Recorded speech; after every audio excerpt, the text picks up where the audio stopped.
Welcome and thank you for tuning in. You're listening to the Beyond 50 radio program. I'm Daniel Davis. On the program today, we're going to be talking about a particular subject that to me was kind of a surprise when it came across my desk. When many people think about child abuse, it's obvious that our first intention is to believe that it was a parent that perpetrated this. Natural parent, perhaps even a step-parent, whatever the case is, that's generally the direction that we look.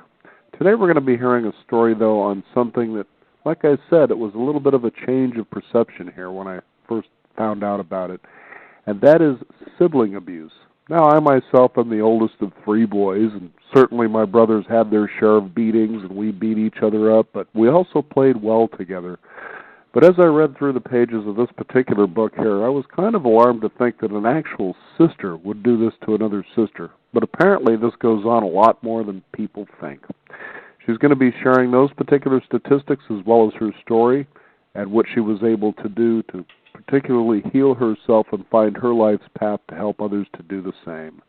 The book is Girl in the Water. It's a true story of sibling abuse. And I'd like to welcome to the Beyond 50 radio program our guest, Nancy Kilgore. Nancy, thank you so much for joining us here on the program.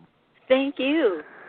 This must be sometimes difficult, but I would imagine it gets a little easier each time you have to open up and share this story with people. Tell us about that. Well, I do quite a bit of radio, and sometimes it's easy and sometimes it's not. But I am grateful after I have gone on that I have related information that's kind of like a paradigm shift for our culture to look at, and that is, as you have expressed, sibling abuse, and it is the number one cause, actually, of child abuse, domestic violence, incest, and bullying. Mm-hmm. You know, and that's the thing is you find as you're reading in these pages, you get a little lost and you keep thinking that Sherry is, you know, your mother. And then you keep referring, or, you know, then the point would come, so then my sister, and you wait a minute, okay, that somebody could actually come up with some of the things that she was doing here and that it was actually being allowed or at least overlooked. How is that possible? Well, my mother in Europe had too many babies too quick. We were a military family, and she basically gave me to my sister to take care of. She was just overloaded with her third child, and then she got pregnant again right after the delivery of her third child. And my mother was basically absent in my parenting for a pocket of time, actually a huge pocket of time. And when I would come to her and tell her about the infractions that were happening and the abuse that was happening, it was basically something that she didn't want to hear about. And I think a lot of families believe that this is character building for children to fight and have competition this way. And I can truthfully say, in no way, shape, or form is it character building. Now, I know that at the end of your book you talk about how Mark Twain sort of heroizes children who survive, you know, parental abuse, that form of child abuse, and they actually grow and develop. And we tend to have that ideal that if I can just get through this and move on with my life, you know, that I'll become this hero. And certainly, you know, that you have taken to be able to facilitate the workshops and what you've been able to do to help others to hopefully heal from this. You know, post-traumatic stress disorder is a specialty, I understand, of yours. But it's like sort of that shadow. You just live with it. How is that even possible? We do live with it for a long time, and the majority of my abuse happened at 10. And I was tortured when my mother went to the grocery store, and various horrible things happened to me.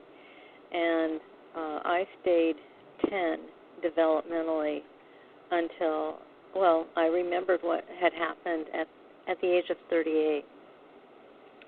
So from 10 to 38, I completely blocked it out. and I had a really, really dysfunctional life. I was always acting out, and I was always having crisis in my life and living on the edge and attracted to very abusive people. And I was basically folklore in my family. I was talked about constantly for the things that I was doing.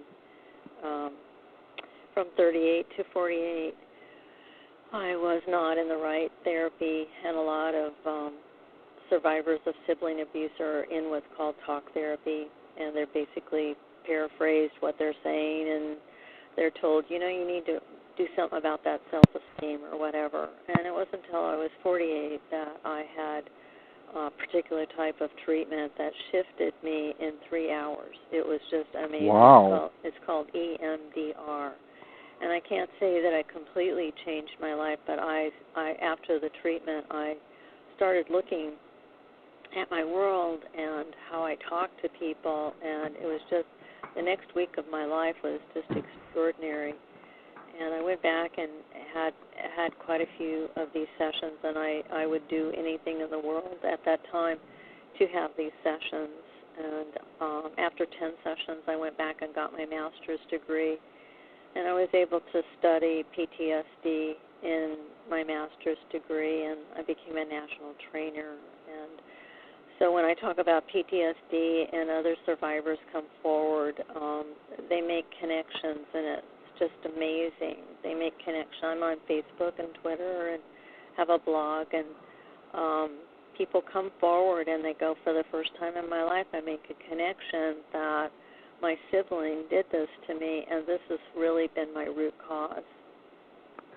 Now, if you can, Nancy, how were you able to, if you were, to, I guess, forgive your sister? Now, people would take a look at this and go, why would you do something like that? But we've talked about forgiveness on this program many times, and it was amazing when the light went on for me some years ago what forgiveness truly is. It's about forgiving yourself for staying in that mindset, if you will, or, in that reality that continues to punish you.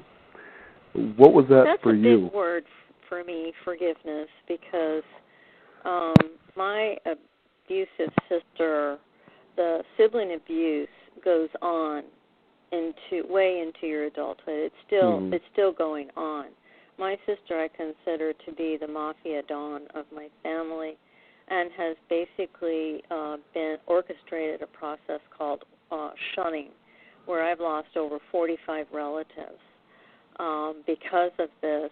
And at one time I took a lie detector test, and I came out for my mother. It cost my mother $500 for this test. And my sister went around to everyone in my family and disputed the test.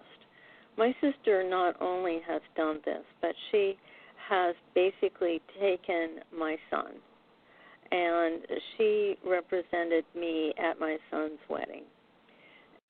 There isn't anything, when we talk about forgiveness, there might be another word for it for me. I do see why my sister in some ways did the cruel things that she did, but my son is now in alliance with my family and my sister. And I recently had the opportunity to tell him that would be very hurtful to a survivor. I'm an incest survivor. I was incested by my sister.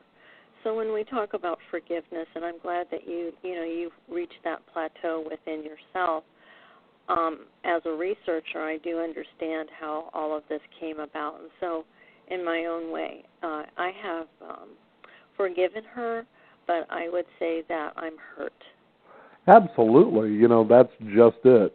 You forgive for yourself so that you could move forward, but again, it's just like the wedding car, since you brought up weddings, it rolls off with the cans tied behind it. They're still rattling around behind, and that's sometimes not the easy thing to release. They're just kind of tied to you because that's inherently what shaped a lot of your character, and... Well, it's very, very difficult for a survivor to forget all these memories of people that you once knew, and you no longer know them. It's one of the most painful punishments I think I've ever experienced in my entire life, to not know my people. Now, again, as you read the book and as I listen to you, you kind of want to grab your sister by the throat, shake her, and say, what the hell's going on with you here? You know, what is your thinking here? At various times I felt like that. I can imagine. I feel that way, and I don't even know her. Yeah, other people who have heard about my story have just wanted to go in and do something to her. I knew along the way, and especially with the trauma treatment, that if the anger consumed me, I'd be dead. And I truly feel I've been looked upon by NBC as what's called the lone rider.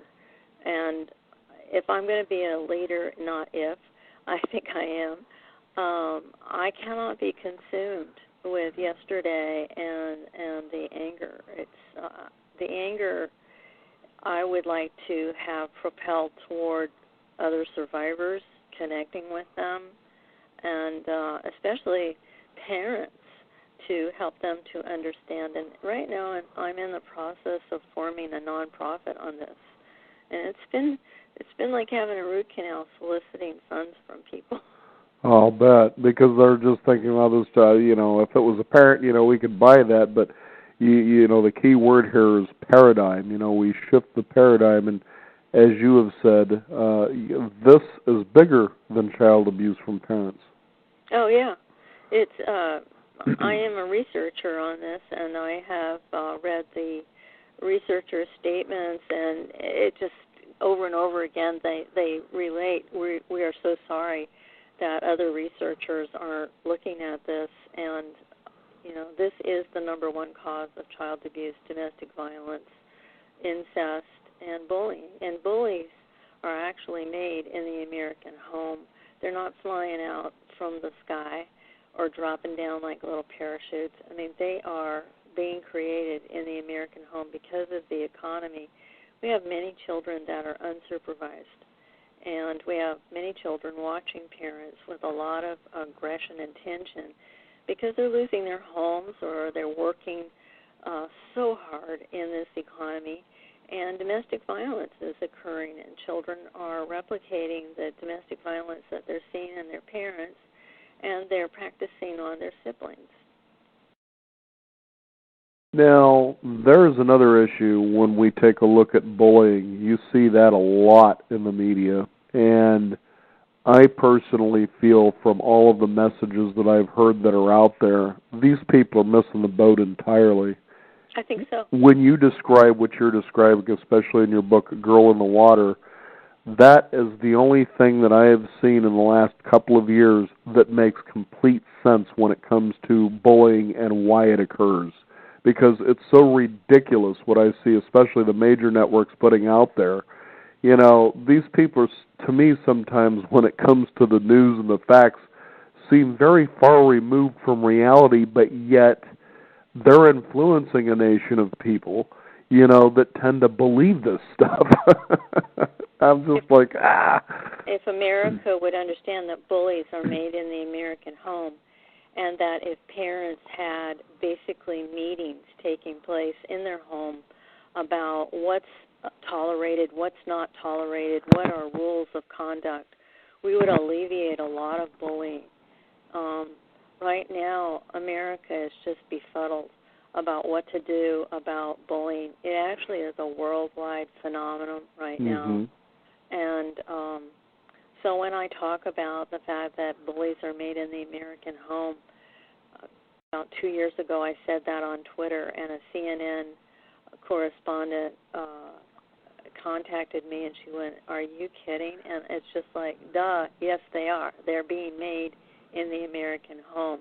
And right now we have a lot of school districts looking for kits on how to help children with their anger skills in school settings. But the greatest teacher of all is a parent, instructing what's tolerated, what's not. So, and Nancy, there's a very important point there. And this, I believe, has been going on for decades. And you talk about the American economy that has shifted in such a way that both parents are out of the homes. And you can already see the breakdown that causes. Two parents that work all day long, they've got to come home and muster the energy to take care of their children, which is what they are doing when they go to work. It's, it's kind of rough for a human to have to do all that, but there it is. Now, I also grew up, in a single mother family, but eventually she remarried by the time I was almost a teenager. And so, therefore, I was pretty responsible for my brothers, getting them to school, making sure they got home safe, things like that. And it was a responsibility that I took on with a lot of great pride. But the fact is that is how a lot of children are raised, in such a way that the schools become the parents. They become, the disciplinarians, and that's not what their role was supposed to be for. It was supposed to teach. Exactly. But yet now, with this burden of bullying, which you hear quite a bit about nowadays, especially with the shootings that go on in schools, now we've placed that same burden that we've created for ourselves to the school to solve. And, you couldn't be more on track to say, no, it starts in the home. That's where you resolve this stuff. Mm-hmm. And exactly. Still you see the message outside of the place that it's perpetrated in the first place. And I'm thinking, what is the thinking that's going on here? Well, thank you so much, because I'm getting the same feedback every time I go on radio, whether it's Washington, D.C., Maine, wherever. We as a culture do not want to let go of the ideal leave it to beaver family. It doesn't exist. Or father knows best. In the 1970s, our culture, as well as the world, it started actually in England, the domestic violence movement, had a very, very difficult time in its grassroots movement getting it off the ground, that domestic violence actually occurred, and hitting a woman at that time was considered a private matter, and it is even more, it's 10 times more of a private matter to a family when child or sibling abuse is happening in a family. A couple of weeks ago, I was supposed to go on the Today Show, and I was told I could go on the Today Show if I found a family that was having sibling abuse. We put out the biggest appeal possible. No, not one family came forward, so the show was canceled. Another time I was told, let's get you on here, Nancy Kilgore, but we need to have your sister come on with you. And I said, excuse me, no, I will not. So this problem is so pervasive, but the mindset of ignorance about it is so pervasive. It's hideous. It's hideous. And these children, when you talk about shootings, there are 2 million children that use a gun to handle disputes. Mm-hmm. Children use weapons, ropes. They even use laxatives with each other to kid each other and think that it's chocolate. There are so many things that are utilized within the home setting to torture other children.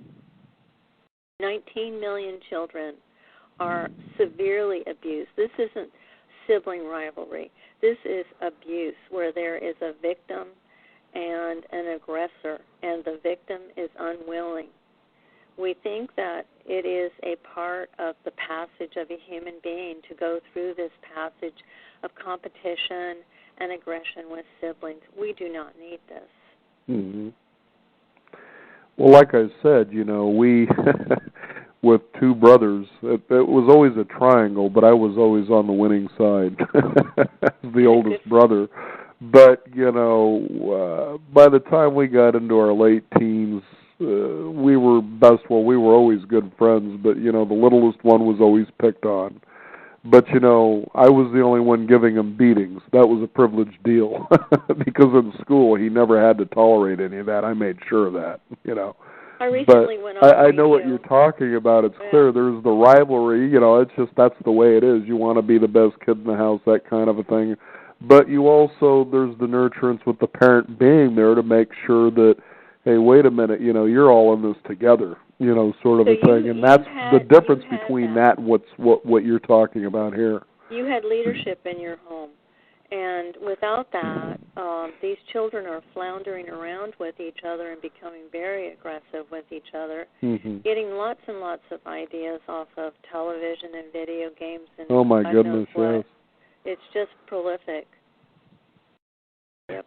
Now, what about your parents and all of this? Obviously your mom had too many children and just felt resigned, give me a break, but where are they at with all of this? I actually don't know my family anymore. My mother is 89 years old, and a couple of years ago, approximately 3 years ago, I actually knew my mother. After a lie detector test, she was always disputing me and telling me, I don't believe you. I just don't think that this could happen in our household, what you're saying. And I had the lie detector test. I got to know her for 2 years. And then one day I got a call from my youngest sister saying, as a family, we want you to tell everyone you've been lying. And I said, I can't do that. And she basically said, well, then we can't let you back in the family. My son at that time aligned with my family. My father is dead. He died in 1972. And my mother, I basically don't look at her as a matriarchal figure with a lot of assertiveness. She was who she is. It sounds like she's dead, but she is who she is. And there are certain maternal and paternal figures within families that will say, no, this is not okay that we would do this to a person in our family. My mother does not have the backbone to do that.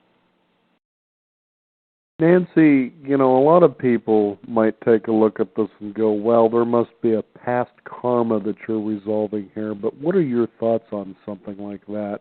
When you ask that question, why was I living this particular life? Well, I truly feel that my whole life has been designed for what I'm doing right now. And I'm an older woman. I don't understand why I'm an older woman because I've lost many, many years of my life, almost my whole life, in sort of an altered state of not remembering. And even when I did remember, I didn't have the right treatment. I think that I'm in my purpose right now. I was designed for this in many ways, and many times I've said, God, this is so cruel to have a life like this, but I truly believe I must have at some point said, sign me up. Yep, adversity has a strange way of working. When you look outside and you realize, why can't I have that life over there where they're eating macaroni salad by a lake and and enjoying a picnic and playing, and you go to yourself, envy must be a tough one sometimes. It is sometimes, and I have to say to myself, I can't compare my life with anyone else's. It's truly unique. Now, how are relationships for you now with people? I have people that in my life that basically are very supportive. I don't have a whole bunch of people in my life. I have a lot of supportive people that are actually helping with volunteering, with tasks that need to be done, and I look at all of us together as a team. I basically am attracted to people who are healthy, who have worked through a lot of their stuff, can communicate well, can listen, not attracted to controlling people. It takes a while. You sort of weed through people. How about intimate relationships with people? I have actually, in the last 5 years of my life, devoted my life to writing that book. It became my lover. It became my food. It became everything to me. And I believed very strongly that it was not possible to have that intimacy with another person who was needing a lot of attention. So I guess I'm like a nun right now. I still am. Girl in the Water is the name of the book. It's a true story of sibling abuse, and as you have heard, the listeners out there, this goes on. It's the number one, it's the leader in child abuse, big time, and it's time that we shift our paradigms. And again, as you said, Nancy, you need to look into the home. You need to start in the home. It isn't a school's responsibility. It isn't an out there responsibility. It starts with you, because that's really where the children learn what they learn, and they take out to the world there. And it's pretty rough stuff. And it's again a true shame, but it's not a surprise that our media here in the country does what they do. It borders on stupidity sometimes, but that's just how it is. Your website, hopeforsiblings.com, that's the number 4. That's where we can tell our listeners about that. It's particularly, it's a website designed to shed light on this. It gives statistics within it. I have various people throughout the country referring to it for their speeches that they're making on various topics or this topic. There is a blog there and talks about who I am. So it's one of kind on sibling abuse. Nancy, we want to thank you so much for having the courage to come on our program, and hopefully there will be that time that people will wake up and the paradigm shift occurs and this finds its way into healing, because it's only going to get worse if it doesn't happen. Oh, we have a big storm coming with this sibling abuse. Huge if we don't look at it. Mm-hmm. Thank you again so much for joining us here on the Beyond 50 radio program. Thank you. Again, the book is Girl in the Water. It's a true story of sibling abuse. You can find out also more about that. Visit the website hopeforsiblings.com. That's the number 4. And if you see it going on, it becomes your responsibility to do something about that, even if you're just a neighbor or a friend. I'm Daniel Davis. Thank you for tuning in. This is the Beyond 50 radio program. And remember, live your day past halfway.